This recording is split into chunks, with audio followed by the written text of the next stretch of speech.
Nanay, may sinasabi po si tatay, tawag niya po kayo. Sabi ni Noah sa kanyang ina na kararating lamang sa bahay. Si Noah ang panganay sa triplets. Pabayaan mo siya dyan. Buliyaw ni Jessica na nakasimangot pa nga ito habang inaayos ang kanyang mga paninda na hindi naubos ng gabing yun. Nay, pakinggan niyo po si tatay, kawawa naman po siya eh. Pagmamakaawang sabi naman ni Elijah, ang panggitna sa triplets. Bumaling si Jessica kay Mateo. Ano na naman bang gusto mo? Pabalang na tanong pa nga ni Jessica kay Mateo na nakahiga sa papag nila. Kain. Dahil sa stroke, ay hirap na hirap magsalita si Mateo. Pero pilit niyang ipinaiintindi sa asawa niya na gutom na nga siya. Gabi na kasi pero hindi pa nga siya nakakapag-almusal. Nagmamadali kasing umalis si Jessica nung umaga at ni hindi man lamang siya na ipaghanda ng almusal nito. Kanin? Wala pa akong sinaing. Kauuwi ko pa lang galing sa paglalako ng kakanin. Masakit na ang likod at braso ko sa pag-akyat at pag-akay at pagbuhat sa mga anak natin. Pwede bang mamaya ka na humingi ng kanin? Pabalang na tanong nga ni Jessica. Hindi na naipilit pa ni Mateo na mabigyan nga siya ng pagkain kahit masakit na nga ang tiyan niya sa gutom. Alam din naman niya na sobra na ang hirap ni Jessica simula nang magkasakit siya. Dati ay si Mateo ang naghahanap buhay. Maayos naman ang trabaho nito bilang merchandiser sa isang grocery. Nakakapagpinta pa nga rin siya at paminsan-minsan ibebenta nga niya ang mga to. Si Jessica naman ay sa bahay lamang. Siya ang nag-aalaga sa mga bata at nag-aasikaso sa bahay nila. Pero lahat ng ito, nagbago ng ma-stroke si Mateo. Simula ng ma-stroke si Mateo, ay bukod sa pag-aalaga sa mga bata, kinakailangan na nga rin ni Jessica ang magbanat ng buto. Nagsimula na nga siyang maglako ng mga kakanin. Minsan ay dala pa nga niya ang mga bata. Minsan naman ay iniiwan niya ang mga ito sa nanay ni Mateo, si Aling Indang. Pag uwi niya, ay kailangan pa nga niyang asikasuhin si Mateo. Sa kabutihang palad, ay nakaalalay at suporta ang ina ni Mateo sa kanilang pamilya. Tumutulong ito sa pagbabantay sa mga bata. Kapag kinakapos sila, ay nakakapag-abot din ito ng pera. Madalas din silang dalhan ng pera at bisitahin sa bahay nila. Dinadalhan din niya ang pamilya ni Mateo ng ulam o kaya ay merienda. May katandaan na rin ito, pero dahil mahal niya ang anak at mga apo, ay talaga namang pinipilit niyang makatulong sa abot ng kanyang makakaya. Isang araw, ay hindi na nakapigil pa na maglabas ng sama ng loob si Jessica. Ano na naman bang kailangan mo? Galit na tanong nga nito kay Mateo. Sorry, alam kong pagod ka na. Mahal kita, Jessica. Nahihiya at nahihirapan pa nga na saad ni Mateo. Alam mo, hindi ko alam kung ano pang mararamdaman ko, Mateo eh. Pagod na ako. Ngayon lang ako napagod ng ganito sa buong buhay ko. Mahirap na nga ang buhay ko dati. Lalo pang humirap ngayon. Hindi naman ito ang pinangako mo sa akin buhay, hindi ba? Sumbat ni Jessica habang naluluha na. Pasensya ka na. Gagaling din ako. Babawi ako sa iyo, mahal. Hirap nga na magsalita si Mateo pero pilit niyang pinapakalma si Jessica dahil umiiyak na nga ito. Hindi ko na kaya, Mateo. Hindi ko na kaya. Iiwan na kita. Matigas na sabi nga ni Jessica at nagsimula na nga itong magayos ng kanyang mga gamit. Huwag, Jessica. Kaawa-awa naman ng mga bata. Naluluha na nga na saad ni Mateo. Ako, hindi ba ako kawawa, Mateo? Lahat na lang ng tao iniisip ka at ang mga bata, kawawa daw kayo. Paano naman ako? Sinong mag-iisip sa akin? Sinong mag-aalaga sa akin? Kailan ako magpapahinga? Galit na tanong nga ni Jessica. Tuluyan na nga umalis si Jessica. Maya-maya pa ay nagising na nga ang triplets. Nagsimula na nga silang maglaro at magkalat. Nagsisiiyakan din ang mga to na nakaramdam sila ng gutom. Buti na lamang at naisipang dumalaw ng ina ni Mateo ng araw na yon. Nagulat siya sa dami ng kalat sa bahay nila, ang dudungis ng mga bata, at pati na rin si Mateo, madungis. Nag-iiyakan na sa gutom ang triplets. Anak, anong nangyari dito? Bakit sobrang kalat? At bakit hindi pa kayo kumakain? Ang dungis mo na, pati ng mga bata, nasaan ang mga asawa mo? Tanong nga ni Aling Indang. Umalis na siya. Pautal-utal nga, nasabi ni Mateo. Ano? Saan naman pumunta ang asawa mo? Pagtataka ng matanda. Ang sabi niya sa akin, hindi siya maglalako ng paninda kaya't hindi niya iniwan sa akin ng mga bata. Nay, iniwanan niya kami. Hindi na siya babalik. Nauutal pa nga rin na sabi ni Mateo. Hindi na nga niya napigil ang maiyak sa habag sa kanyang sarili at sa kanyang mga anak. Ha? Bakit naman niya kayo iniwan? Nakakaawa naman ang mga bata. Paano ngayon yan? Nag-aalalang sabi nga ni Aling Indang at sinimula na nga niyang linisin ang mga bata. Naging mahirap ang buhay ng mag-aama. Matanda na rin si Aling Indang, kaya naman hirap na nga rin ito sa pag-aasikaso. Halos 4 na taon pa lang ang triplets at hindi pa nga nila kayang alagaan ang kanilang sarili. Si Mateo naman ay pirming nakahiga lamang. Pero kahit ganoon, ay masaya pa rin si Mateo dahil laging nakasuporta sa kanya ang mga anak. Ito na nga lang din ang naging dahilan para hindi siya tuluyang sumuko. Sa kabutihang palad ay darating pala ang isang taong makakatulong sa mag-aama na talaga namang busilak ang puso. Isang araw, masayang dumating si Aling Indang. Sa labas pa lamang ng bahay ay tumatawag na nga ang matanda. Mateo! Mateo, may bisita ka! Naku, siguradong matutuwa ka kapag nakita mo kung sinong kasama ko. Masayang sabi ng ina ni Mateo. Nang araw na yun nakaupo si Mateo sa lumang tumba-tumba na gawa sa kahoy. Tumilat siya at nakita niya si Bella, ang kanyang kababata at matalik na kaibigan. Matagal ito sa Maynila. Ni hindi na nga niya naaalala kung kailan sila huling nagkita. Bella, ayan si Mateo. Hindi pa rin siya makalakad mag-isa. Ito pala ang mga anak niya. Ito si Noah, siyang panganay sa 3 si Elijah, at sumunod naman si Daniel ang bunso. 4 na taong gulang pa lamang sila. Triplets. Saad nga ng matanda. Hello sa inyo. Ang cute nyo naman. Ako nga pala si Tita Bella nyo. Matalik na kaibigan ako ng tatay nyo nung mga nag-aaral pa kami. Kwento nga ni Bella. Lumapit naman ang cute na triplets sa dalaga. Kilala niyo po ba ang nanay namin? Tanong nga ni Noah. Ipinakilala na siya sa akin ng tatay niya dati, pero hindi kami magkaibigan eh. Wala akong masyadong alam tungkol sa kanya. Bakit mo na itanong? Pagtataka nga ni Bella. Wala naman po, baka lang po kakilala niyo po. Pasabi po kasi sana sa nanay namin na umuwi na siya. Nahihirapan na po kasi kami. Lagi po kaming nagugutom at nahihirapan po kaming alagaan si tatay. Ang bigat po kasi niya eh. Pero okay lang po yun sa amin basta po naalagaan namin siya. Yun nga lang po, sumasakit po yung tiyan namin. Malungkot na sabi ni Noah. Nahabag naman si Bella. Bata pa si Noah, pero tila napakabigat na nga ng pinagdadaanan nito.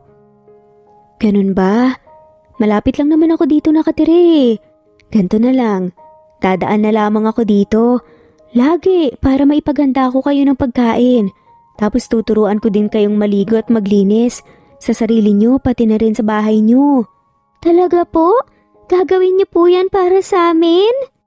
Tanong naman ng bunso. Oo naman, sagot ni Bella. Bakit po?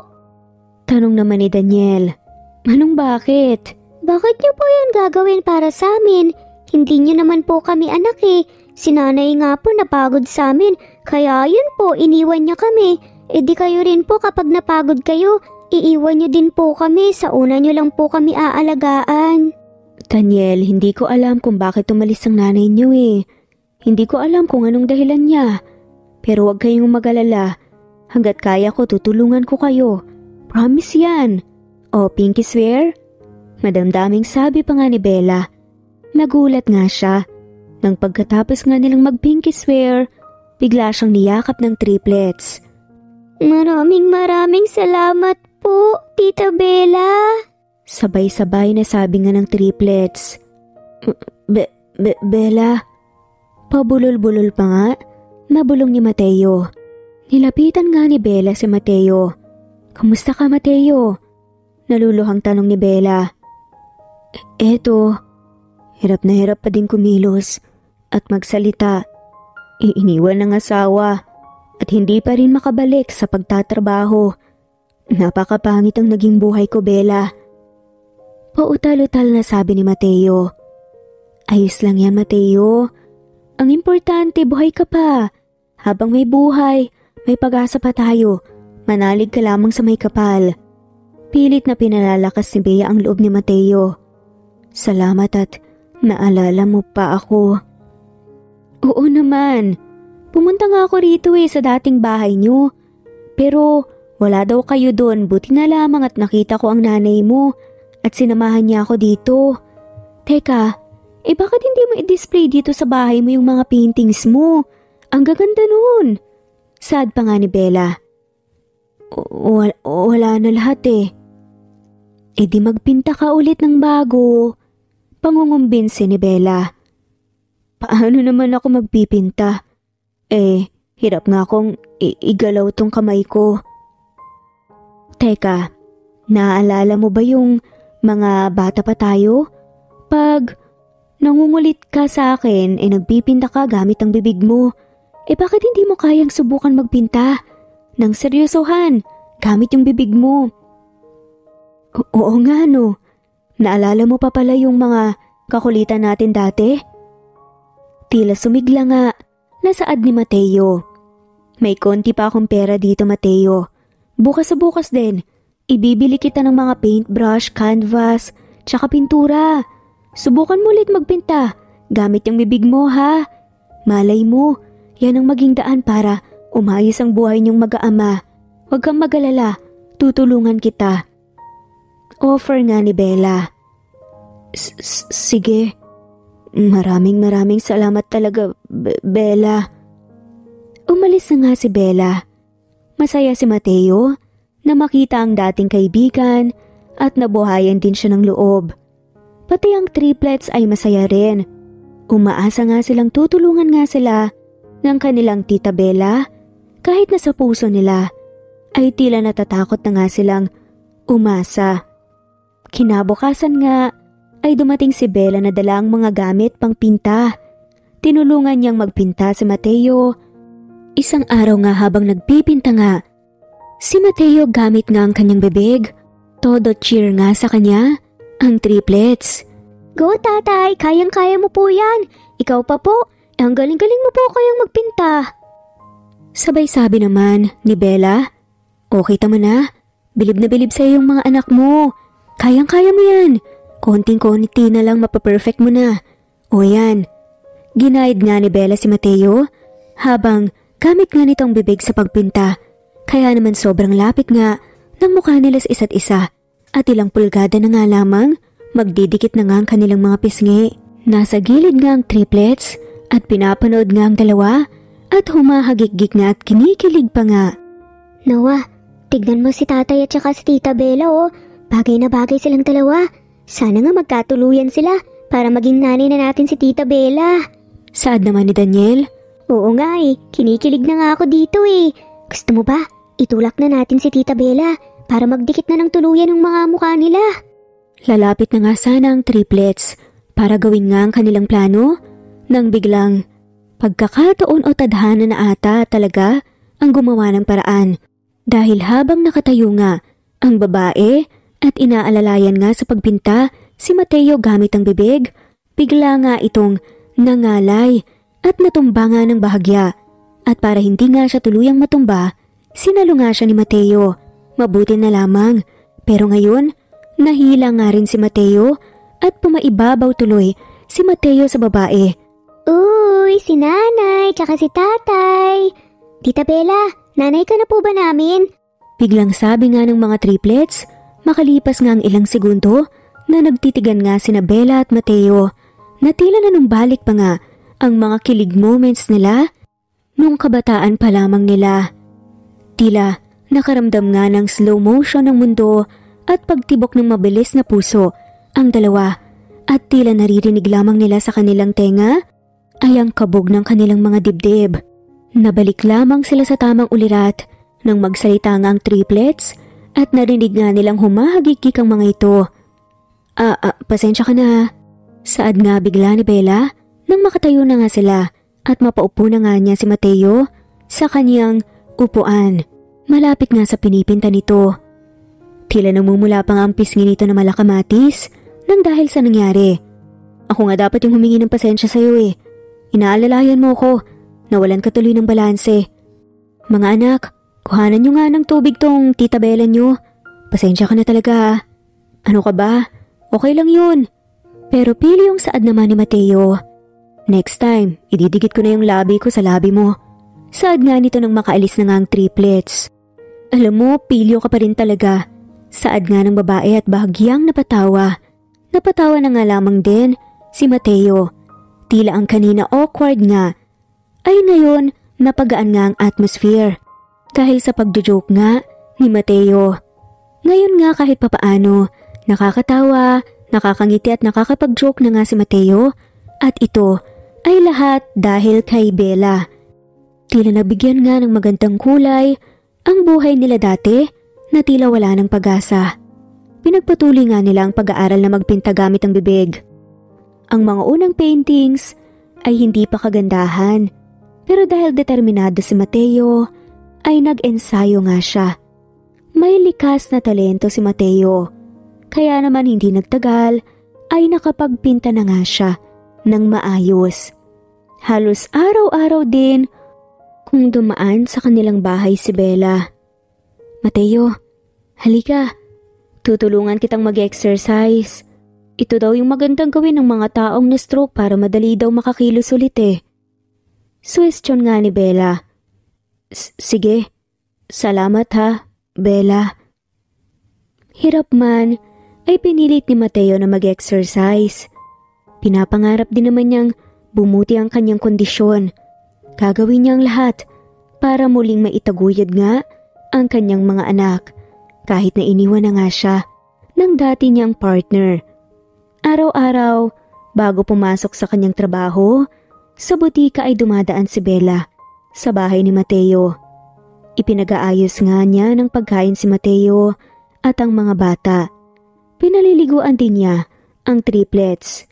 Tinutulungan din niyang mag-exercise at magpinta si Mateo. Pagkatapos ng lahat ng yun, ay papasok nga siya sa butika. Sa gabi naman ay muling dumadaan si Bella sa bahay nila Mateo para magdala muli ng pagkain panghapunan nila. Nililinisan din niya si Mateo at ang mga bata para presko at komportable naman sila kahit papaano sa pagtulog. Minsan, nahihiya na nga rin si Mateo. Hindi ko alam kung paano ko masusuklian ang kabutihan mo sa aming mag-ama. Saad nga ni Mateo, isang araw. Ano ka ba? Bukal sa loob ko ang pagtulong, Mateo. Kaya't huwag mo nang alalahanin na kailangan mo pang suklian ang mga tulong ko. Ipagpatuloy mo lamang ang ginagawa mo at makakaraos ka rin para gumaling ka na. Andito lang kami ng nanay mo na nakasuporta sa'yo. Kapag gumaling ka, yun na ang pinakamaganda na balik ng mga tulong ko sa inyo. At dahil nga sa walang tigil na pagmamalasakit at suporta ni Bella, ay unti-unting nakabangon si Mateo. Nakakalakad na rin siya kahit papaano. Umayos na rin ang kanyang pananalita. Ang mga kamay at paa na lamang ni Mateo ang problema dahil nga sa tulong ni Bella ay muling nakapagpinta si Mateo gamit ang kanyang bibig. Sabado noon walang pasok sa butika, si Bella, at nasa bahay nga sila ni Mateo. Naisipan ni Bella, nakuhanan nga ng video si Mateo na nagpipinta gamit ang kanyang bibig. O start na tayo ah. Triplets, handa na ba kayo? Opo, Tita Bella. Nagsimula na ngang magpinta si Mateo ng larawan nga nila. Kasama nga niya ang triplets at masaya nga sila na nasa park. At habang nagpipinta nga siya, nilagyan din nila ng background music at ang kumakanta nga ay ang mga cute na triplets. At nagsimula na nga silang kumanta matapos ngang magsimula ng kanilang ama.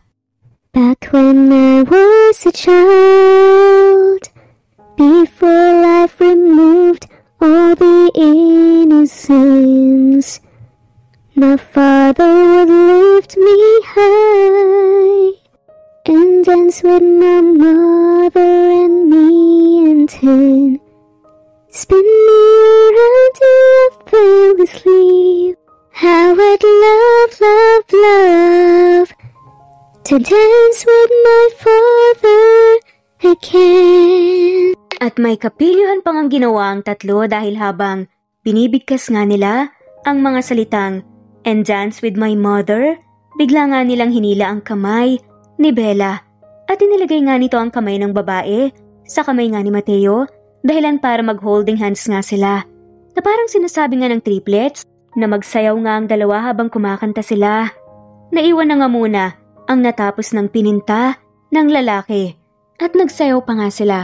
Mabuti na nga lamang at may stand ang kanilang kamera at napakaganda nga ng kinalabasan. Tila nagkaroon pa nga sila ng skit doon pero mababanaag pa nga rin ang pagiging realistic ng kanilang video. At tila makikita nga doon ang mga nag-uusap na puso ng isang pamilya, lalong-lalo na sila Mateo at Bella. Nilagay ni Bella sa social media ang video na yon at inilahad nga niya ang kwento ni Mateo dahil sa tingin niya makaka-inspire nga ito ng maraming netizens. Hindi nagtagal, naging viral ang video. Maraming taong humanga sa pagpupursige ni Mateo para sa kanyang triplets na mga anak. Bumuhos ang tulong. Paano ba naman kasi, kasama nga sa video, hindi lang si Mateo kundi pati ang mga anak nitong triplets. At doon nga, nakita ng mga netizens ang magandang talento ni Mateo at nakita rin nila ang cute na mga triplets na sinusuportahan ang kanilang ama. Bumuhos nga ang tulong. Nakuha nila ang simpatya ng mga tao dahil na rin sa anak nitong mga triplets. Dagdag pa ang kwento nito na pag-iwan sa kanya ng kanyang asawa. Marami ding bumili ng kanyang paintings. May mga tumulong din para maipagamot si Mateo. Nakapag-therapy siya ng mabilis at nakarecover. Saad nga ni Mateo, isang araw, "Bella, may naipon na akong sapat na pera galing sa mga tulong at pinagbentahan ng paintings. Makakalipat na kami ng maayos na bahay." Saad pa nga nito. Oo, marami nga siyang napagbentahan sa kanyang mga paintings. Dahil ang totoo, mamahalin naman talaga ang mga paintings at marami nga ang mayayaman na bumili ng kanyang obra. Talaga? Naku, masaya talaga ako para sa inyo, Mateo. Lumipat na nga ng bahay si Mateo. Mas komportable at mas malaki ang kanilang bahay. Nakapag-aral na rin ang kanyang mga anak. At nagdaan nga ang mga buwan, ang mga kinikita ni Mateo sa kanyang paintings at viral videos ay ipinasok niya sa isang negosyo. Lumago ng lumago ang kanilang mga naipundar na mga negosyo. Nakapagpatayo siya ng restaurant, grocery store, at tindahan ng mga sapatos at damit. Nakapagbukas din siya ng gallery para sa kanyang mga paintings. Minsan, habang nagmemeryenta silang magkaibigan, hindi na iwasan ni Mateo ang maging emosyonal. "Salamat sa iyo, Bella. Kung hindi dahil sa mga tulong mo, Baka hanggang ngayon, naghihirap pa rin kami. Baka ngayon, hindi ko pa naigagalaw ang aking mga kamay o baka hindi pa ako nakakalakad. Emosyonal nga, nasabi ni Mateo. Umiling naman si Bella. Naku, wala yun. Sabi ko naman sa'yo, di ba may awang Diyos? At isa pa, huwag kang magpasalamat sa akin. Determinasyon at pagmamahal mo sa mga anak mo ang dahilan kaya mo ito nagawa. Wala naman akong ginawa eh. Pinost ko lang ang mga videos nyo. Kasama ang triplets. Kahit sino kaya, mahahabag sa video na yon. At saka nakita nila siguro yung totoong pagmamahalan nyo ng mga anak mo. Saad naman ni Mateo? Hindi, Bella. Hindi lahat ng tao kayang gawin ang ginawa mo para sa amin. Kahit nga ang sarili kong asawa sinukuan ako eh. Utang ko sa'yo ang lahat ng to. Ikaw lang ang naniwala sa akin. Kahit pa nung mga panahong ako mismo, walang tiwala sa sarili ko. Wala yun, ano ka ba? Tsaka wag mo nang isipin yung tungkol sa asawa mo. Ang isipin mo ngayon, yung present at yung hinaharap nyo ng triplets. Paniguradong maganda. Saad pa nga ni Mateo? Isipin mo, nagtatrabaho ka nun. Pero dumadaan ka parati sa bahay namin bago ka pumasok ng trabaho. Para lang asikasuhin kami. Pag-uwi mo naman, kahit pagod ka na dumadaan ka ulit sa bahay namin. Pati pagkain namin ng mga bata, sinasagot mo pa. Gagawin ba yan ng ibang tao? Ikaw talaga ang pinakamalaki ang kontribusyon sa nangyayari sa amin ngayon. Ano ka ba? Magkababata tayo at magkaibigan tayong matalik, Mateo. Gano'n naman talaga ang mga totoong magkakaibigan, hindi ba? Nagtutulungan, walang iwanan. Saad pa nga ni Bella. Magkaibigan lang? Hanggang ngayon ba naman binabasted mo na naman ako? Pabirong sabi pa nga ni Mateo. Uy, hindi naman kita binasted dati ah. Sagot naman ni Bella. Sabay natawa ng bahagya. Anong hindi? Nagsabi kaya ako sa'yo na liligawan kita, pero ayaw mo. Ikaw nga ang first love ko eh. Ang babata pa kasi natin noon. Natakot ako na kapag pumasok tayo sa isang relasyon sa ganung kabatang edad, maghihiwalay na lang tayo at pati pagkakaibigan natin mawala. Hinintay ko lang naman na mag-mature tayo eh. Kaso naging nobya mo nga noon si Jessica. Patay na patay ka nga ron eh. Saad nga ni Bella na umakto pa nga kunwari na nagtatampo. Napatawa na nga lamang si Mateo. Sabay sabing, akala ko kasi ayaw mo talaga sa akin nun eh. Parang diring-diring ka nga sa akin lagi.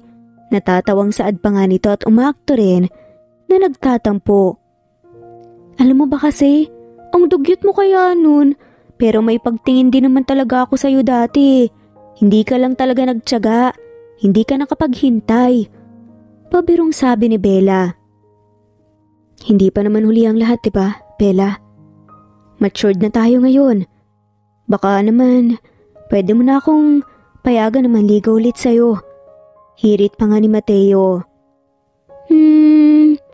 Tanungin mo munang mga anak mo. Baka magalit sila. Sagot naman ni Bella. Pilit nitong itinatago ang kilig na nararamdaman na sa wakas ay napansin na nga rin siya muli ni Mateo. Magalit? Halos ayaw na nga nila na pauwiin ka eh. Gusto ka nang maging ina ng mga anak ko, Bella. Mahal na mahal ka nila. Nakita kasi nila lahat ng tulong at pagmamalasakit mo sa amin. Nararamdaman naman nilang mahal mo din sila. Na-appreciate nila lahat ng ginawa mo para sa kanila. May mga bagay na hindi naman nagawa ng ina nila. Salaysay ni Mateo. Hay nako, ang drama mo, alam mo ba yun? Aalis na nga muna ako at baka maliit pa ako sa butika. Basta liligawan kita. Pangungulit pa ni Mateo. Namumula na nga si Bella. Kinikilig na nga. Bahala ka nga. Saad nga nito, saka umalis na. Pagkaalis nga, ni Bella ay lumapit si Noah kay Mateo. Tay, pakasalan mo na kaya si Tita Bella? Nakangiting tanong nga ni Noah na nakikinig pala sa usapan nila. Bakit mo naman naisip yan, anak? Natatawang tanong ni Mateo sa kanyang panganay. Kitang-kita naman po na mahal niyo ang isa't isa eh. Ikaw din tay, baka may ibang manligaw pa kay Tita Bella, bahala ka. Oo nga po tay, gusto po naming maging nanay si Tita Bella. Lumapit naman si Daniel sa kanila. Saad naman ni Mateo? Maitanong ko nga lang mga anak, bakit niyo naman gustong maging nanay si Tita Bella niyo? Mahal niya po kami tay eh. Si nanay nga po, iniwan kami pero si Tita Bella po, parang lahat po kakayanin niya para sa amin. Salaysaying naman ni Elijah. O sige na nga, liligawan ko na ang Tita Bella niyo. Pero dapat, tulungan niyo ako ah. Ilakad niyo ako para sagutin niya ako agad. Halakak nga ni Mateo. Kaming bahala sa iyo, tatay. Tumatawa ring sabi ni Elijah. Nanligaw na nga si Mateo kay Bella. Makalipas ang ilang buwan, ay naghanda ang mga bata ng sorpresa para kay Bella. Yun na kasi ang araw, natatanungin nga ni Mateo si Bella kung maaari na niyang itong maging nobya. Nagluto ang mga bata ng pagkain na paborito ni Bella. Turon, spaghetti at nilagang itlog ang mga inihanda nila. Nasunog pa nga nilang turon. Nagulat si Bella sa maraming lobo at bulaklak sa sala nang minsang dumating siya. Oh, anong meron dito? Nagtatakang tanungan ni Bella. Biglang lumabas mula sa kusina ang triplets. May hawak silang tigi-isang bulaklak. Tita Bella, para po sa inyo to. Wika nga ni Noah at inabot na nga rin ni Daniel at Elijah ang mga hawak nilang bulaklak. Hinila nila papunta sa kusina ang kanilang Tita Bella. O ano to? Ipinagluto ka po namin ng paborito mo na pagkain, Tita Bella. Sabi naman ni Elijah. At sagot naman ni Bella. Ang sweet niyo naman talagang tatlo. Halika kayo rito. Pero bigla namang pumasok si Mateo sa kusina na may dalang bouquet ng mga bulaklak. Saad nga nito? Naisip kasi ng mga bata na ipagluto ka. Naalala raw kasi nila dati na kahit pagod ka na, galing sa trabaho pinupuntahan mo pa rin kami para may paghanda sila ng pagkain. Naku, wala yun. Masaya naman akong gawin ng mga bagay na yun eh. Gusto ko yung gawin sa inyo. Saad nga ni Bella. Tita Bella, kami naman pong mag-aalaga sa'yo. Kami naman po ang magmamahal sa'yo. Kami naman po, madamdaming sabi ni Elijah. Maaari na ba kitang maging nobya? Para naman masimulan na namin ang pag-aalaga at pagmamahal sa'yo. Tumatawang sabi ni Mateo. Sagutin mo na po si tatay, Tita Bella. Oo nga po, Tita Bella. Sagutin mo na po si tatay, please. Sabi pa nga ng isa. Sige na nga. Kinikilig na sabi ni Bella. Hindi mo pagsisisihan ang araw na to, Bella. Gagawin ka naming reyna ng bahay na to. Halakhak pa nga ni Mateo at niyakap niya si Bella. Naglulundagan naman sa tuwa ang triplets. Yay! Malapit na nating maging nanay si Tita Bella. Sabay-sabay nga nasigaw nila. Niyakap na nga rin ni Bella ang triplets.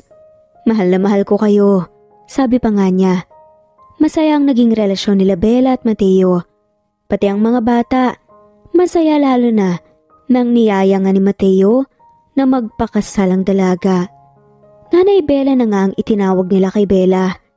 Excited na kasi silang maging nanay ito. Naging madamdamin pa nga ang pagpo-propose si Mateo kay Bella. San ba kasi tayo pupunta? Tanong nga ni Bella habang nakasakay nga sa kotse ni Mateo. Halos 5:00 na ng hapon noon. Basta maghintay ka na lang. Saad nga ni Mateo.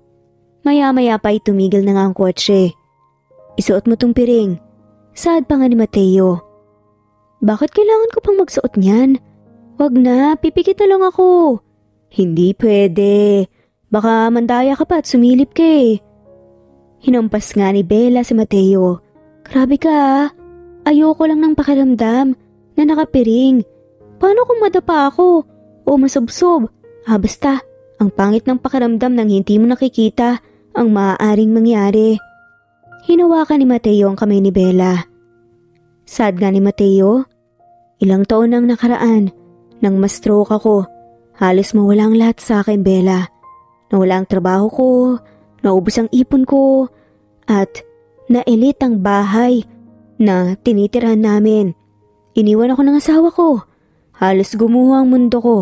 Dati, parang bibigay na nga ako dahil sa mga nangyari eh.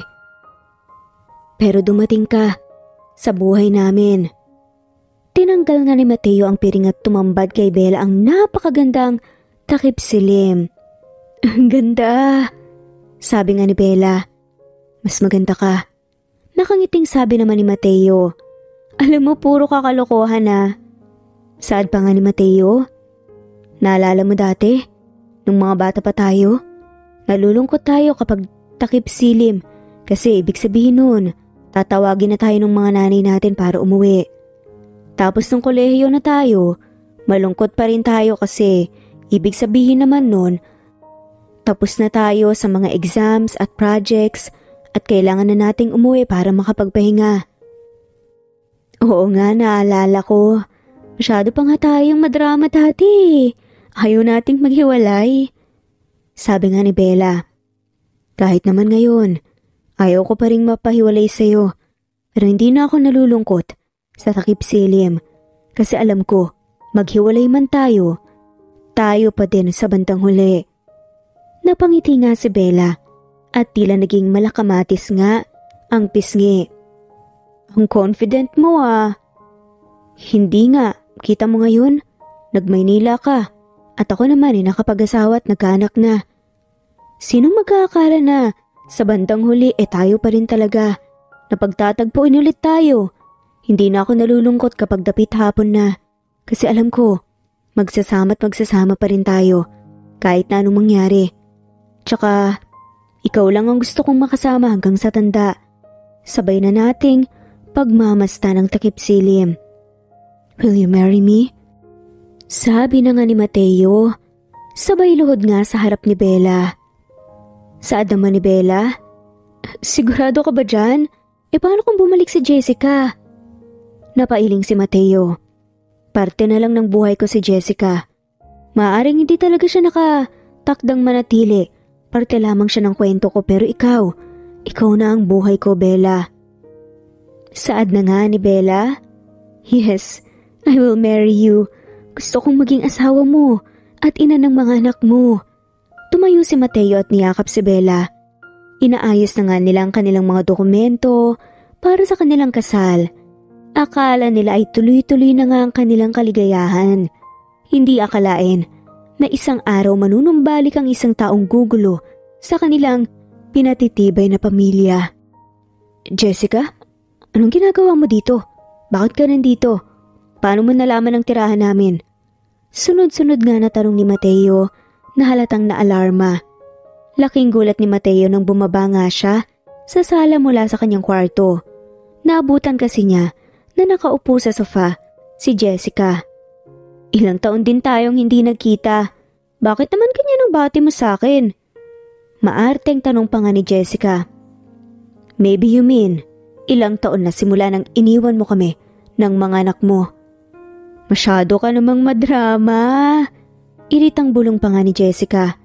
So tell me, why are you here, Jessica? Seryosong tanong ni Mateo.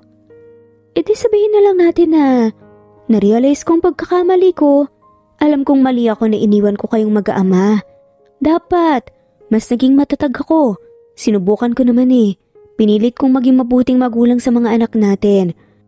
Pinilit kong maging mabuting asawa. Pagpapatuloy pa nga ni Jessica. Pero dapat, hindi mo iniwan, diba? Alam mong kailangan ka namin, pero mas pinili mo kaming iwan. Mateo, nangako ka sa akin ng magiging masayang buhay. Ang sabi mo, aalagaan mo ko pero anong nangyari? Ako, ang nag-alaga sa inyong lahat. Ako ang kailangan kumayod para magkaroon tayo ng pambili ng pagkain at pambayad sa mga gastusin. Ako rin ang nag-asikaso sa iyo at sa mga bata. Tao lang ako, Mateo. Hindi ko kinaya lahat ng pagod at hirap. Hindi ko alam, Jessica. Gusto naman kitang patawarin. Kahit parang na lamang sa mga bata pero parang hindi ko na kaya. Masyadong masakit ang ginawa mo sa amin. Masyadong mabigat ang naging kasalanan mo sa amin. Sana man lang, hindi mo dinamay ang mga bata. Kung gusto mo talaga akong iwan, sana man lang, binibisita o inaalagaan mo pa rin ang mga anak mo. Kahit sila na lang, kahit hindi na ako. Masama nga ang loob na sabi ni Mateo.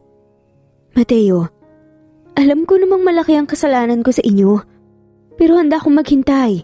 Gusto kong bumawi sa mga bata. Habang nag-uusap sila, ay lumabas ng kwarto ang mga bata at nagpunta sa sala. Nakita nga nila ang kanilang ina pero hindi na nga nila ito nakikilala man lang. Napatayo si Jessica nang makita ang kanyang mga anak. Mga anak, kumusta kayo? Nakikilala niyo pa ba ako? Noah, Elijah, Daniel, hindi niyo ba ako naalala? Tanong nga ni Jessica.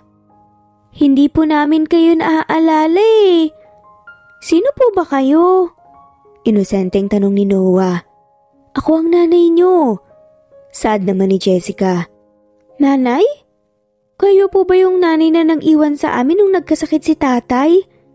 Hirit naman ni Daniel. Namula sa pagkapahiya si Jessica. Ako nga yun.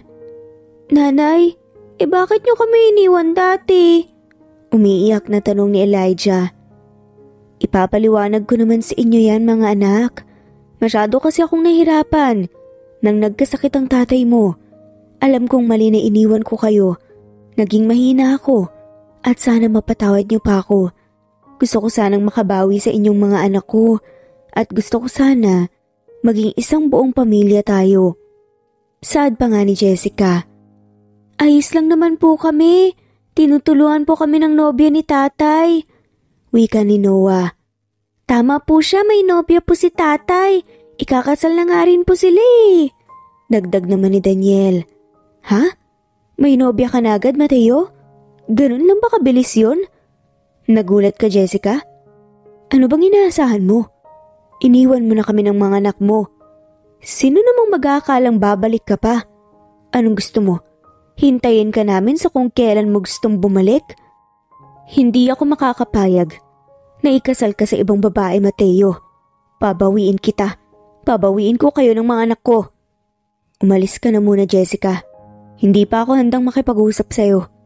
Sad nga ni Mateo. Naintindihan kita, Mateo. Pero babalik ako. At sana, sa pagbalik ko, handa ka nang makipag-usap sa akin. After all, may mga anak tayo. May pinagsamahan din tayo, kahit papaano. And also, tao ka rin. Nagkakamali ka rin naman, hindi ba? Nang makalis nga si Jessica, ay nag-iyakan ng mga bata. Yumakap sila sa kanilang ama. Tahan na mga anak. Huwag niyo nang isipin yun. Tay, bakit po ba siya bumalik? Oo nga po. Di po ba iniwanan niya tayo? Bakit po siya nandito? Noah, Elijah, Daniel, ina niyo pa rin siya. Huwag kayong magtanim ng sama ng loob sa kanya. Alam ko namang masakit ang ginawa ng iyong ina. Pero kahit bali-balik ta rin natin ang mundo, nanay niyo pa rin siya. Kailangan niyo pa rin siyang patawarin. Hindi naman agad-agad. Kailangan lang matutunan niyo siyang mahalin. Paano po si Nanay Bella? Naluluhang nga na tanong ni Noah. Wala namang magbabago eh. Nanay Bella niyo pa rin siya. At magpapakasal pa rin kami. Tumigil na kayo sa pagiyak. Magpahinga muna kayo sa kwarto niyo, okay? Sige po, Tay. Sagot naman ng triplets. Iniwasan na muna ni Mateo ang usapin tungkol kay Jessica. Iniisip pa niya kung paano niya sasabihin kay Bella ang pagbabalik ni Jessica pero hindi naman niya napigilan ang kadaldala ng triplets. Pagdating ni Bella, kinabukasan ay agad nagkwento ang mga to. Nanay Bella, kilala mo ba ang nanay namin? Tanong ni Noah. Oo naman.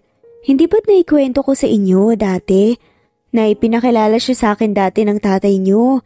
Bakit niyo naman naitanong? Hindi yun ang unang beses na nagtanong ang mga bata kung kilala niya ang kanilang ina. pero hindi maipaliwanag ni Bella kung bakit sa pagkakataong yun ay tila kinabahan siya. Kasi po, dumating siya kahapon eh. Nakakatakot nga po siya, parang ang sungit. Kwento pa nga ni Noah. Ha? Sigurado mo bang nanay niyo yun? Matagal na siyang hindi nagpapakita sa inyo di ba? Nag-aalalang tanong ni Bella. Oo nga po, Nanay Belle. Nagulat nga po si tatay Hindi niya alam na dadating dito si Nanay Jessica. Sabi ni Daniel.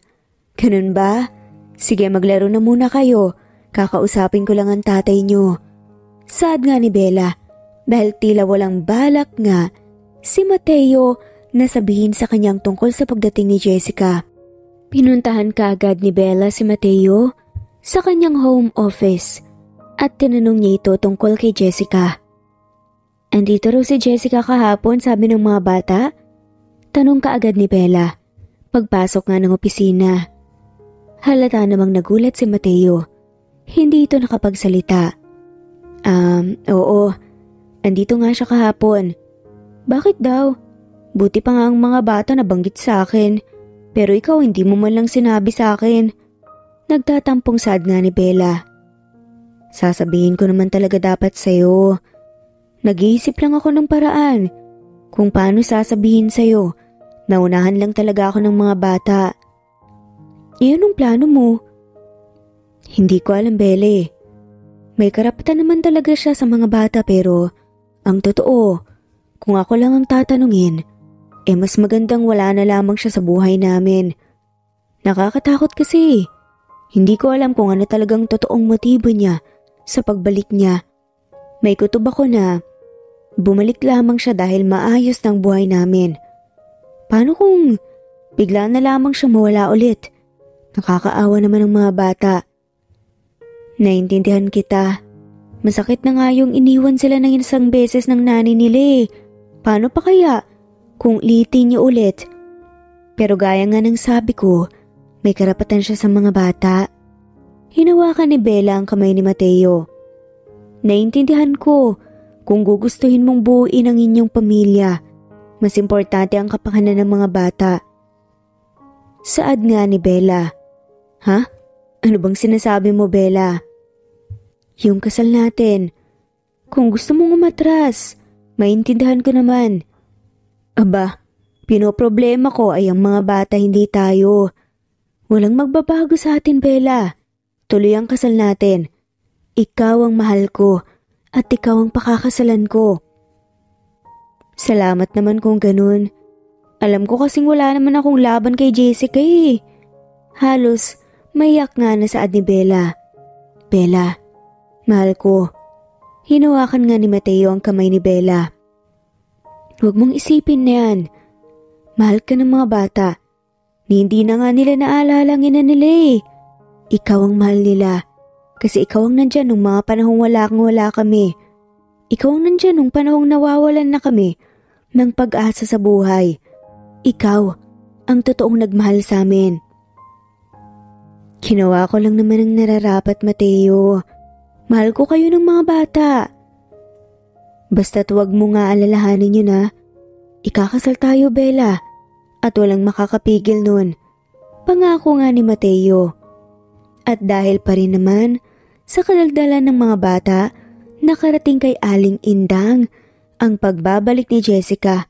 Agad silang dinalaw ng matanda para kumprontahin si Mateo. Nabalitaan kong pumunta daw dito yung asawa mo isang araw. Nakasimangot na saad nga ng matanda. Sinabi ho ng mga bata sa inyo? Ang daldal din talaga ng mga batang yan. Hindi man lamang nila hintayin na ako ang magsabi. Naiiling na nga lamang nasabi ni Mateo. Anong plano mo, anak? Tanong ng matanda. Hindi na nga naaalala ng mga bata ang kanilang ina. Kung gusto nilang magkaroon ng panahon para makasama ang ina, hindi ko naman sila pipigilan. Paano kayo? Hindi ba't ikakasal na kayo ni Bella? Panguusisa ni Aling Indang. Nay, wala naman akong problema doon. Yung mga bata lang naman ang binalikan ni Jessica. Sa mga bata lang naman may karapatan si Jessica. Saad naman ni Aling Indang. Hindi mo ba siya mapapatawad, anak?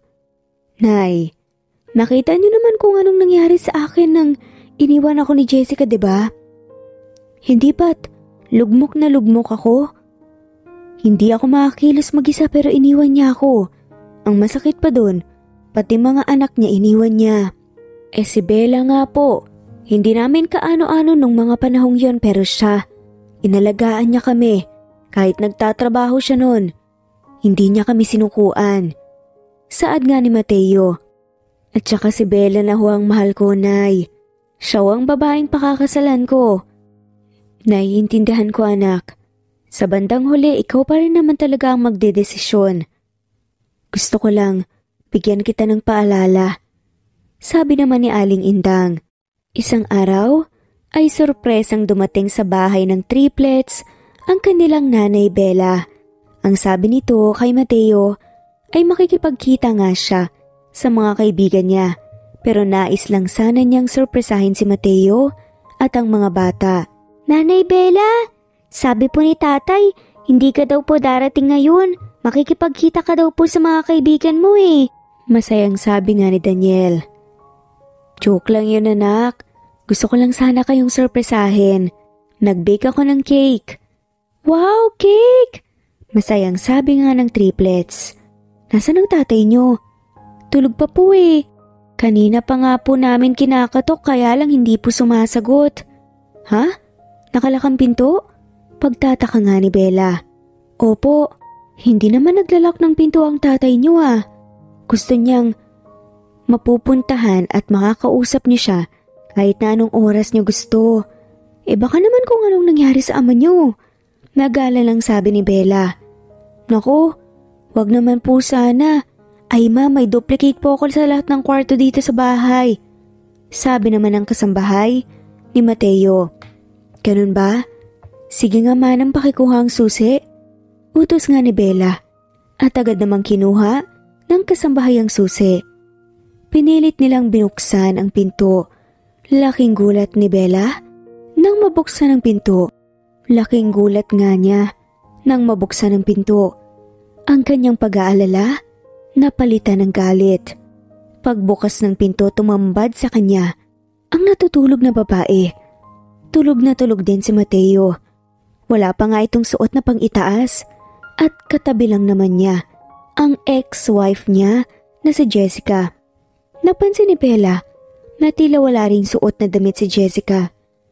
May telang kulay pink sa may paanan ng kama at sa pakiwari niya, yun ang damit ni Jessica. Wala namang damit na kulay pink si Mateo. Dali-daling tumakbo palabas ng bahay si Bella.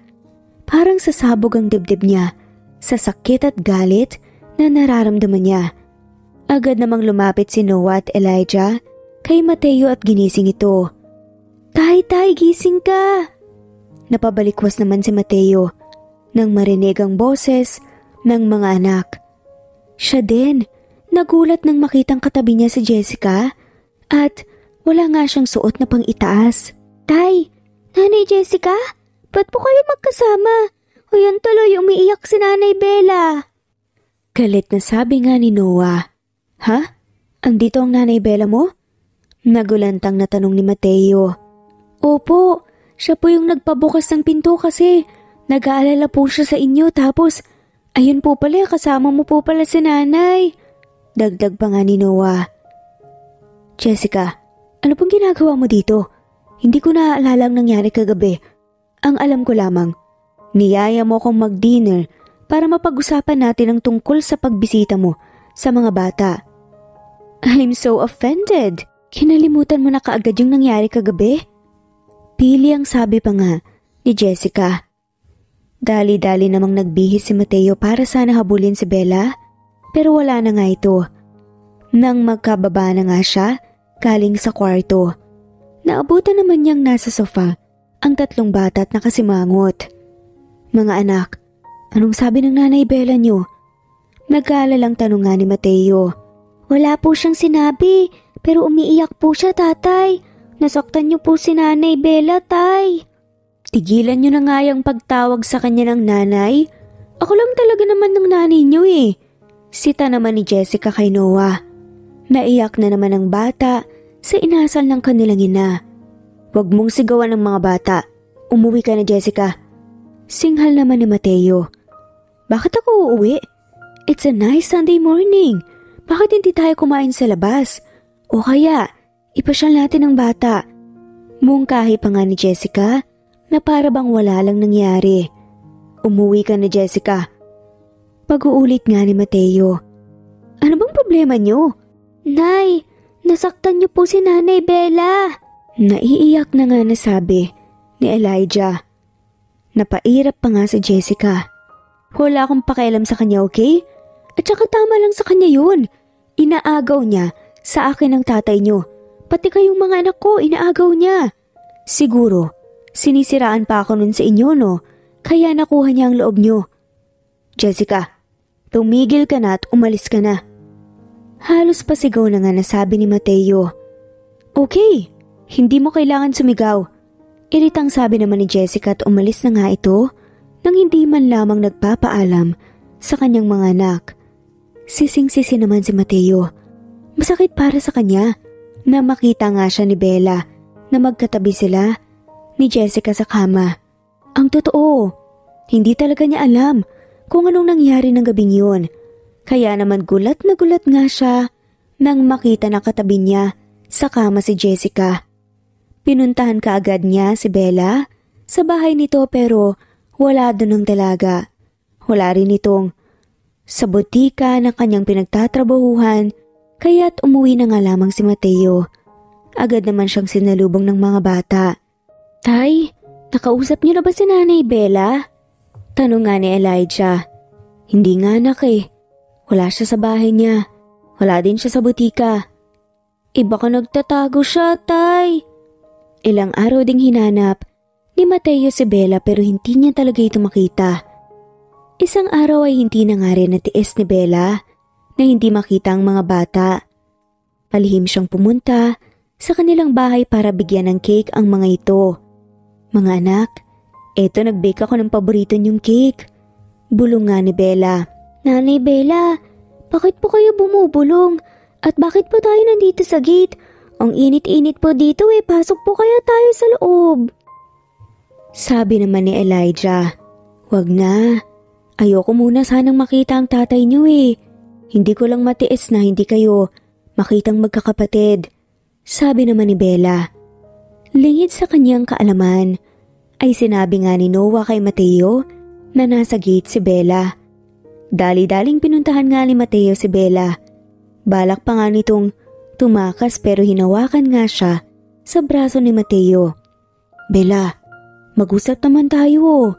Pakiusap nga ni Mateo. Andito lang ako para sa mga bata, Mateo. Aalis na ako. Sabi pa nga ni Bella. Wala akong ginawang masama, Bella. Nung araw na yon, nakipagkita sa akin si Jessica. Nabanggit ko naman sa iyo yun, di ba? Sabi niya, nais lang niyang pag-usapan namin ang pagbisita niya sa mga bata. Minabuti ko ring makipagkita kaya para maipaliwanag sa kanya na wala na talaga siyang aasahan. Na ang mga bata lamang ang maaari niyang dalawin. So paano mo ipaliliwanag na magkatabi kayo sa kama ng araw na yon? Sumbat pa nga ni Bella na nagtaas nga ng kilay. Hindi ko alam. Ang naalala ko lang, nagpunta ako sa comfort room. Pagbalik ko, nako-order na siya ng champagne. Ayaw kong uminom pero naging mapilit siya. Ayaw niyang umuwi. Uuwi lamang daw siya kung iinumin ko ang champagne. Matapos kong inumin, nahilo na ako. Tapos wala na akong maalala. Pero isang sigurado ko, hindi ko siya pinatulan. Baka nilagyan niya ng pampatulog yung drink mo. Masyado na ata siyang desperada na magkabalikan kayo. Naiiling na sabi ni Bella. Naniniwala ka sa akin, Bella? Alam mo naman na hindi kita kayang saktan, di ba? Pangako walang nangyari sa amin. Sa tingin ko, ay alam niyang pupunta ka kaya sinadya niyang madatnan mo kaming magkatabi sa kama. Magtiwala ka sana sa akin, Bella. Alam mong hindi ko sisirain lahat ng meron tayo para lamang sa kanya. Bumuntong hininga si Bella. Naniniwala ako sa'yo, Mateo. Sana wag mong sayangin ang tiwala ko sa'yo. Nasaktan lang naman ako syempre. Nagulat ako sa nakita ko. Kayo ba naman hubad na magkatabi, diba? Kahit sino naman na babae, magugulat, masasaktan. Kasi mahal kita. Pangako, Bella. Mahal na mahal din kita. Naging maayos naman ang lahat. Halos 3 buwan din nilang inayos ang kanilang kasal. Hindi na nagparamdam pa si Jessica, kaya't naisip na nga lamang nila na baka tumigil na nga ito dahil napagtanto niyang hindi na nga siya makakabalik kay Mateo. Nalungkot din ang mga bata, pero hindi nila ito masyadong dinibdib. Ang mahalaga sa kanila ay matuloy pa rin ang kasal nga ng magiging nanay nila at ng kanilang ama. At dahil nga nag-aayos na nga sila ng kasal, nagpa-food tasting nga sila. Malaki naman kasi ang bahay nila, kaya't ang mga caterer na mismo ang dumayo nga sa kanilang bahay para magpatikim nga ng kanilang mga luto. Oo, napakalayo na nga nang narating ni Mateo. Kahit na dati, nalugmok nga siya sa kahirapan at sa tingin niya ay wala na siyang pag-asa sa buhay. Tuwang-tuwa ang mga bata pagkat ang daming pagkain at desserts ang nakahain sa kanilang lamesa. Wow! Ang daming pagkain! Pwede nating tikman lahat yan, Nanay Bella? Masayang tanong nga ni Elijah. Oo naman. Inihanda nila ang lahat ng yan para makapili tayo kung ano ang ihahanda natin sa kasal. Paliwanag nga ni Bella. Gusto kong tikman lahat ng cakes at chocolates, Nanay Bella. Okay lang po ba? Oo naman. Kahit kainin niyo pa lahat yan. Napahalakak nga si Bella. Nagkatuwaan nga silang lahat nang biglang dumating si Jessica. Aba, parang nagkakatuwaan kayo ah. Hindi niyo man lang ba ako inimbita? Wika nga nito. Nagulat nga si Bella sa itsura ni Jessica. Nakasuot ito ng pangbuntis na bestida. Halatang malaki ang tiyan nito. Dati-rate ay napakabaling kinita ng katawan nito. Pero ngayon, kitang-kita na nakausli nga ang kanyang tiyan. Anong ginagawa mo dito, Jessica? Bakit nandito ka na naman? Galit na sabi nga ni Mateo. Relax. Ang init naman ang ulo mo. Hindi naman ako manggugulo eh. Gusto ko lamang ipaalam sa inyo na magiging kuya na ang triplets. Ano? Tanong nga ni Mateo. You heard me, darling. Magiging kuya na ang mga anak natin. Dahil nagdadalang tao ako. Magiging tatay ka na ulit, Mateo. Pili ang sabi nga ni Jessica. Saad naman tuloy ni Mateo? Ano bang sinasabi mo, Jessica? Alam mong walang nangyari sa atin nung gabing yon. At bakit sa akin mo pinapaako yan? Anong wala? Ganun lang ba ako kadaling kalimutan? O nagmamaang-maangan ka lamang dahil andito ang soon-to-be bride mo? Bella, napag-usapan na natin to, hindi ba? Huwag kang maniwala sa kanya. Bakit ba hindi mo na lamang kami pabayaan, Jessica? Hindi ko naman sila inagaw sa'yo ah. Iniwan mo sila kung kailan kailangan na kailangan ka nila. At ako, totoo ang pinakita ko sa kanila. Totoong pagmamahal at pagmamalasakit. You're right. Alam ko naman na nagawa ko eh. Pero I'm back. Pwede mo namang tigilan ang pagsasantasan tita mo sa mga anak at asawa ko. Pabayaan mo ng mabuo ang pamilya ko. Stop it, Jessica. Si Bella ang mahal ko. At siya din ang gusto ng mga anak natin. At ikakasal na kami. Diretsahang saad na nga ni Mateo. Sabay akbay kay Bella. Maluha-luha nga si Bella at tinanggal niya ang pagkakaakbay sa kanya ni Mateo. Hindi ko na talaga alam ang paniniwalaan ko. Mahal, naipaliwanag ko na sa iyo ang mga nangyari, di ba? Sa akin ka magtiwala. Paano tong ipinagbubuntis ni Jessica? Simple lang, Bella. DNA test. Maaari na nating ipa-DNA test ang sanggol sa sinapupunan ni Jessica. Handa akong magpates para mapatunayan ko sa iyong wala akong ginawang makakasakit sa iyo. Namutla si Jessica Hindi niya ipinahalata ang kanyang pagkabigla. DNA test? Hindi ba't kailangan makapanganak muna ako bago magpa-DNA test ng sanggol? Kabadong tanong nito. Hindi, Jessica. 3 o 4 na buwang sanggol sa sinupupunan maaari nang sumailalim sa DNA test. Edi sige, para magkaalaman na. Kabadong saad nga ni Jessica. Hanggat walang DNA na nagpapakita na hindi mo anak ang bata sa kanyang sinupupunan, hindi natin itutuloy ang kasal. Saad naman ni Bella. Pero Bella, ikakasal na tayo sa susunod na linggo. Hindi ba't may tiwala ka sa akin? Hintayin na lang natin ang result ng DNA test. Pagkasabi nun, dinampot nga ni Bella ang kanyang bag at naglakad na nga palabas ng bahay. Susunod pa nga sana si Mateo. Pero nakiusap si Bella. Huwag mo na akong sundan muna, Mateo. Gusto ko ng katahimikan, Mateo. Mag-usap na lamang tayo pag nakuha mo na ang resulta ng DNA test. Nang nasa may pinto na nga si Bella, narinig niya na humahabol nga ang triplet sa kanya at umiiyak pa nga ang mga to. Nanay Bella, huwag ka pong umalis. Pakiusap nga ni Noah. O tahan na kayo, maayos din ang lahat ng to. Sabi naman ni Bella. Nanay Bella, hindi na po ba kayo ikakasal ni tatay? Hindi ka na ba namin magiging totoong nanay? Umiiyak pa nga na tanong ni Elijah. Kahit anong mangyari, tatandaan niyong mahal na mahal ko kayo at andito lang ako lagi para sa inyong 3. Ano man ang mangyari o ano man ang maging resulta ng DNA test, ako pa rin ang inyong nanay Bella. Walang makakapagpabago nun ng pagmamahal ko para sa inyong 3, madamdaming sabi ni Bella. Nanay Bella, mahal na mahal ka po ni tatay. Alam ko pong hindi niya kayo niloloko. Pagtatanggol naman ni Noah sa kanyang ama. Mauna na ako, baka abutin ako ng ulan eh. Magpapakabait kayo ha? Kung may kailangan kayo, mag-chat lang kayo o tumawag lamang kayo, okay ba? Bilin nga ni Bella. Tumango lamang ang triplets. At basa na nga ng luha ang kanilang mga muka. Nang makaalis ng bahay si Mateo, doon lamang napakawalan ni Bella ang kanyang mga luha. Bakit ba kailangan ko pang pagdaanan ng mga to? Gusto ko lang naman maging masaya. Gusto ko lang magmahal at mahalin din. Gusto ko lamang silang alagaan. Bakit ganito kahirap? Bakit ganito kasakit?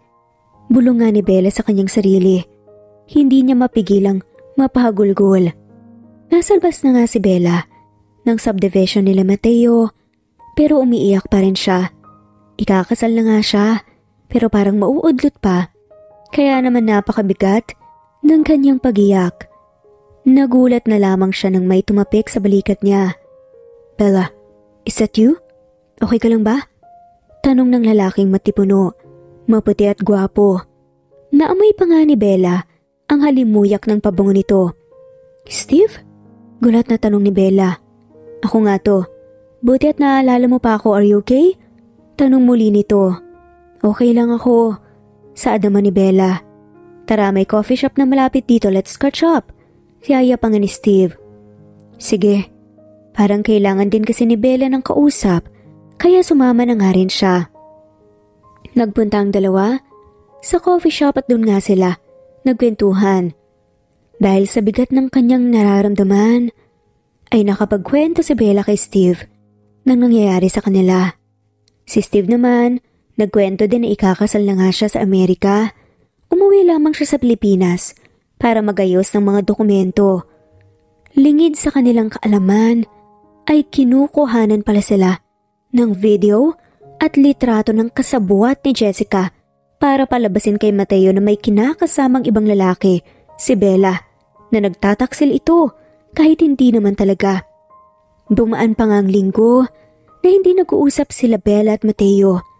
Kailangan kasi nilang hintayin na maging sapat ang bilang ng buwan ng sanggol bago maisagawa ang DNA test.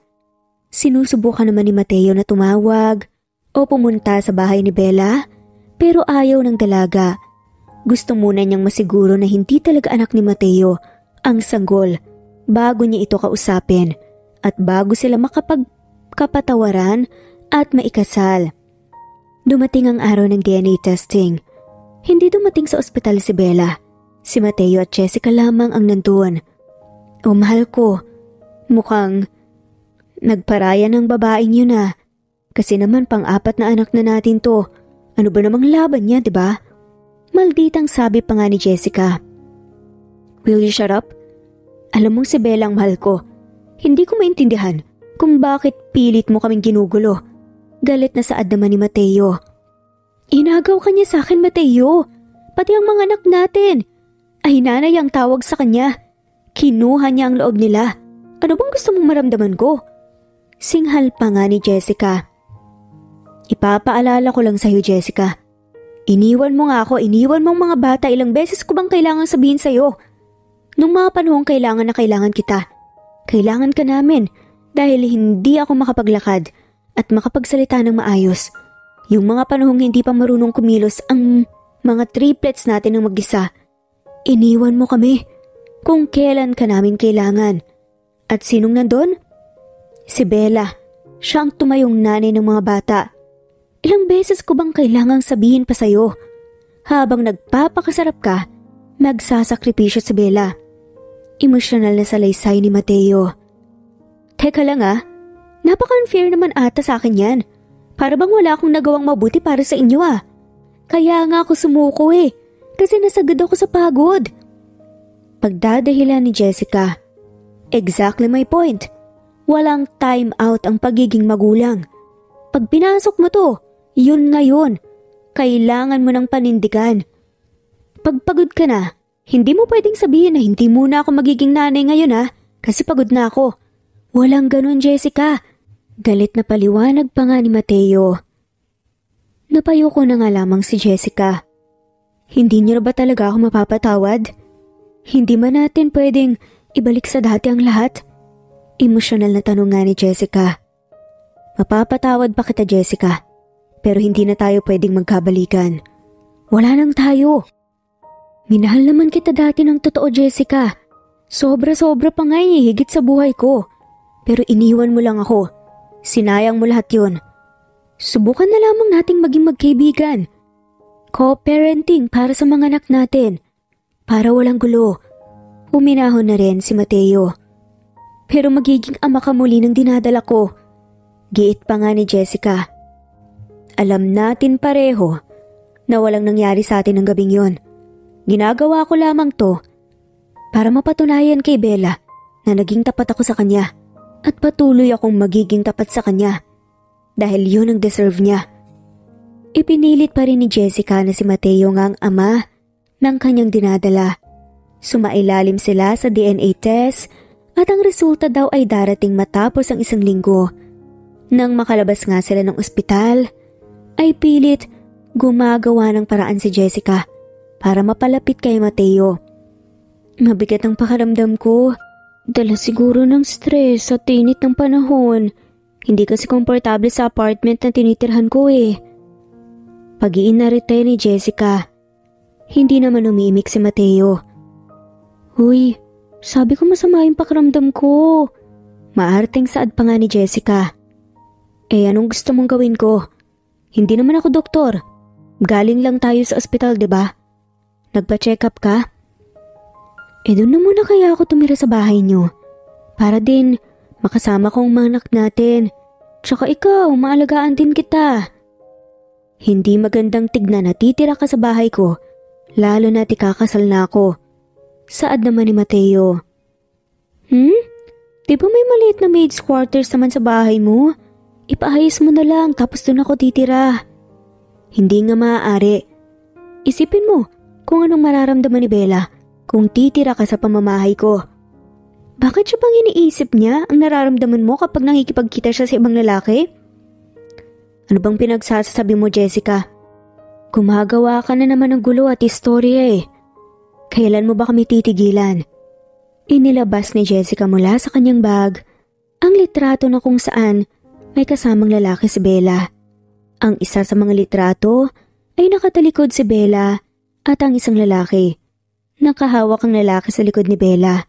Ang isa namang litrato, nakaupo sila sa isang cafe at nakahawak sa kamay ni Bella ang lalaki. Oh, tignan mong larawan na yan. Gawain ba yan ng matinong babae, ha?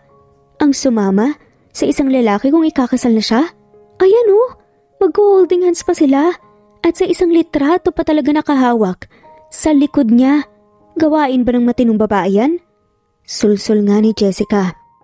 Natulala lamang si Mateo. Hinablot niya ang larawan mula sa kamay ni Jessica at umuwi sa kanyang bahay. Galit siya. Galit na galit. Pakiramdam niya ay gumaganti si Bella sa kanya.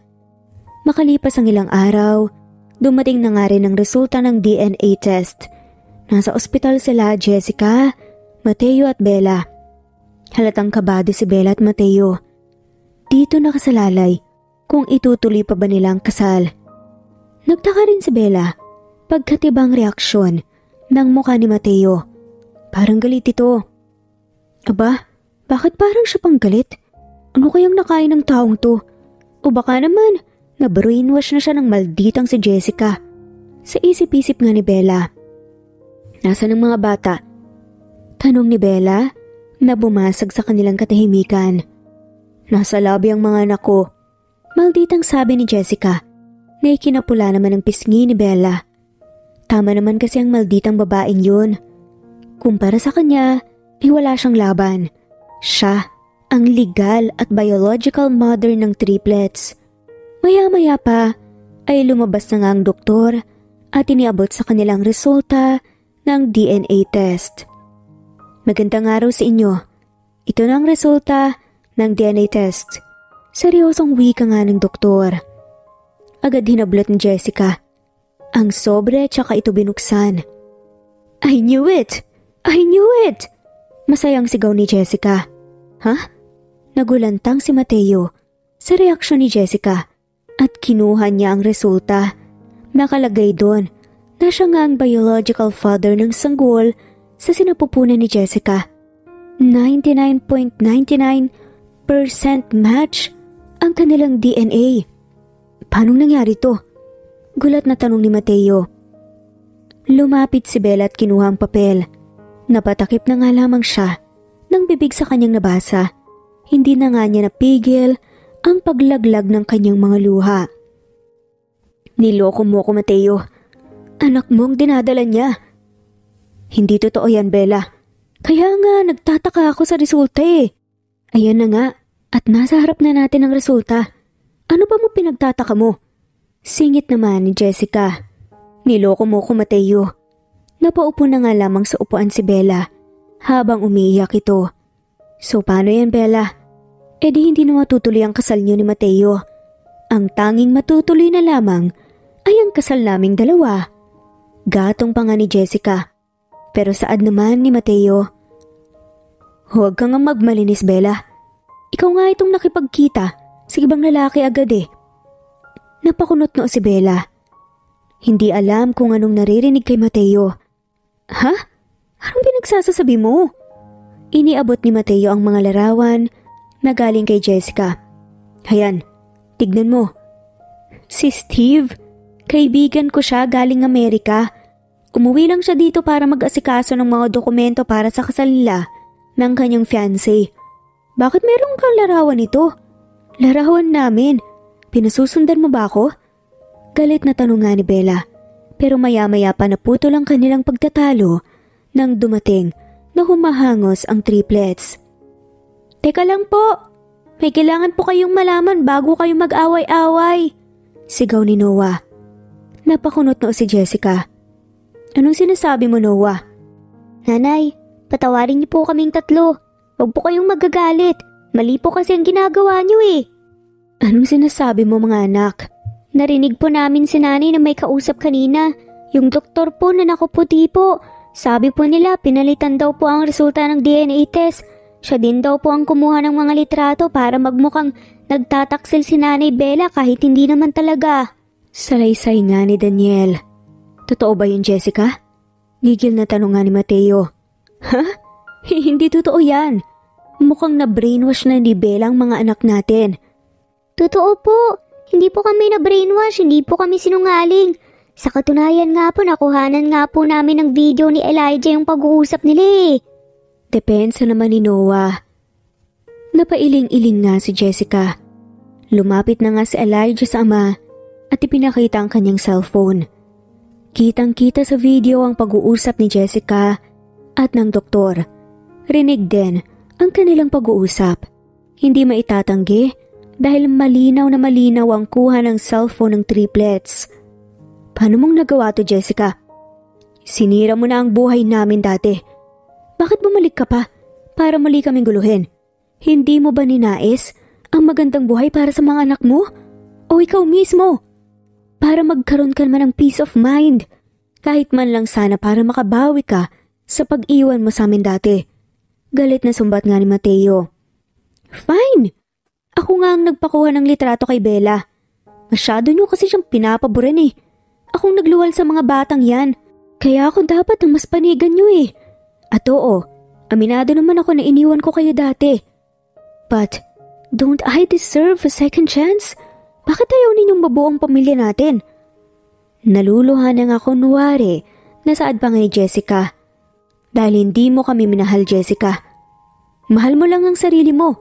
Makasarili ka. Kanino ang anak ang nasa sinapupunan mo? At nasa ng tunay na DNA test result? Sumbat nga ni Mateo. Tinawag nga nila ang doktor at napalitan nga itong ibigay ang totoong resulta ng DNA test kung saan nakasaad na hindi nga anak ni Mateo ang ipinagbubuntis ni Jessica.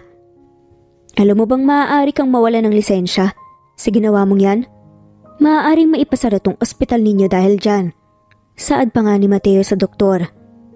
Patawarin niyo ako. Tinakot ako ni Jessica. Ako ang ama ng kanyang ipinagbubuntis. Tinakot niya ako na hindi ko na siya makikita pa, pati ang aming anak kapag hindi ko to ginawa. Mahal ko lamang siya at ang aming magiging anak. Kaya napilitan akong sumunod sa gusto niya.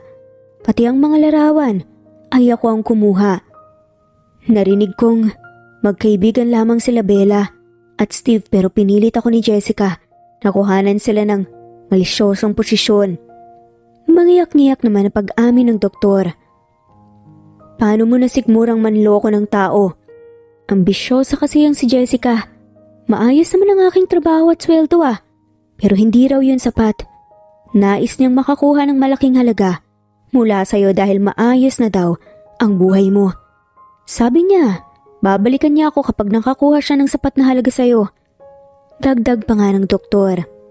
Hinablot ni Mateo ang tunay na DNA test result at hinila nga sa braso si Bella. Tara na mga bata, magpaalam na kayo sa inyong ina. Baka matagal niyo pa bago makita ulit siya. Nanay, wag na po kayong gumawa ng masama ha. Magiging masaya din po kayo sa pagdating ng panahon. Lumuluhang sabi nga ni Noah. Patawarin niyo ako mga anak. Yun na nga lamang ang naibulong ni Jessica. Tuluyan na ngang lumabas ng ospital ang mag-ama kasama si Bella. Isang malalim na buntong hininga ang inilabas ni Mateo. Natapos din ang lahat. So paano ba to? E di matutuloy na rin ang kasal natin? Nakangiting tanong ni Mateo. Hindi pa rin matutuloy ang kasal natin, Mateo. Wika ni Bella. Ha?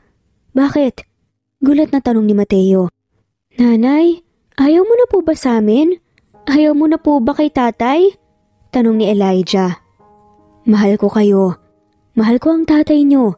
Hindi matutuloy ang kasal namin dahil fully booked na ang simbahan at ang reception venue ng buong buwan na to. Next month na daw tayo pwede. Isa pa, nag-stress eating ako dahil sa nangyari. Tumaba tuloy ako at hindi na kasyang aking gown. Kailangan ko munang magpapayat. Natatawang sabi ni Bella para mag-iba naman at gumaan ang mood. Kinabahan naman kami, Nanay Bella. Akala namin ayaw mo na pong magpakasal kay tatay eh. Humahagikik pa nga na sabi ni Daniel. Hindi no, kahit anong mangyari pipiliin ko kayo at ang tatay nyo. Parang hindi na ako makakahintay ng next month. Baka may humadlak na naman eh. Teka, dala mo ang mga dokumento natin, di ba? Oo, nandito sa bag ko. Bakit? Magpapakasal na tayo. Ngayon din. Ha? Anong ibig mo sabihin? Natatawa at nagugulo ang tanong nga ni Bella. Basta, makakasalan kita. Kahit hindi ang grande, basta maikasal tayo. Dumiretso nga si Mateo sa City Hall. Pinuntahan niya ang kaibigan niyang judge at agad itong pumayag na ikasal na nga sila sa lalong madaling panahon. Bakit parang nagmamadali ka? Natatawang tanong pa nga ng kaibigang judge ni Mateo. Madaming hadlang sa pagmamahalan namin. Hindi na ako makapaghintay pa. Ikasal mo na kami, please. Saad pa nga ni Mateo habang nakangisi. Ikinasal nga sila ng oras na yon. Pinapunta nila ang nanay ni Mateo para tumayong witness. Gulat na gulat ito sa mga nangyari pero sinabi naman ni Mateo na pagkatapos na ng kasal, ipapaliwanag ang lahat. Sa sumunod na buwan ay ikinasal pa nga rin sila sa simbahan. Imbitado lahat ng mga kaibigan at kamag-anak nila. Pati mga empleyado nila ay imbitado rin. Naging masaya ang kanilang pamilya. Si Jessica ay ikinasal na nga rin sa doktor na tatay ng kanyang ipinagbubuntis sa probinsya na nga sila nanirahan. Makalipas lamang ang ilang buwan, simula nang sila'y ikasal ay nagdalang tao rin si Bella. Tuwang-tuwa naman ang triplets dahil magkakaroon na nga sila ng kapatid.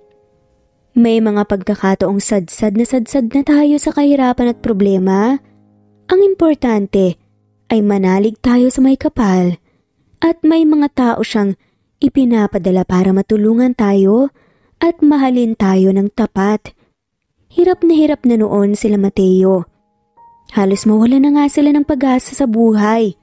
Pero dumating si Bella na nagmahal sa kanila ng wagas at nagsakripisyo para sa kanila. Kaya deserve din ito ang totoong pagmamahal. At dito na nga po nagtatapos ang kwentong pagmamahalan ni Bella at Mateo. Maraming salamat po sa lahat ng mga walang sawang sumusubaybay at shout out po sa mga sumusunod.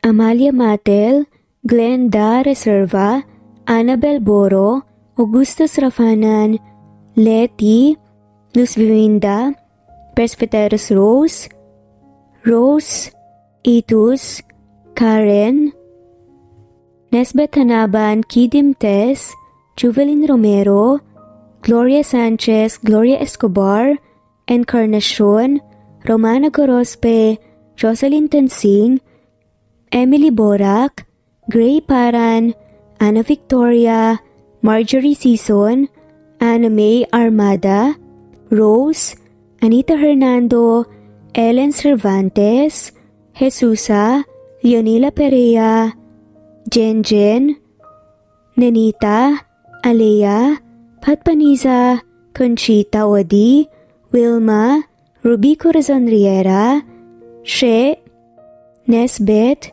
Marilu Buso, Lynn Romesa, Angeline Villan, Cecilia Mercer, Goldfinger, Jen Chari, Ruby Corazon Riera, Escapades, Love Magnayon, Michelle Cartano, Fenavares, Liza Yamasaku, Helen Murillo, Ruth Barlaan, at shoutout na rin po sa lahat ng mga walang sawang sumusubaybay.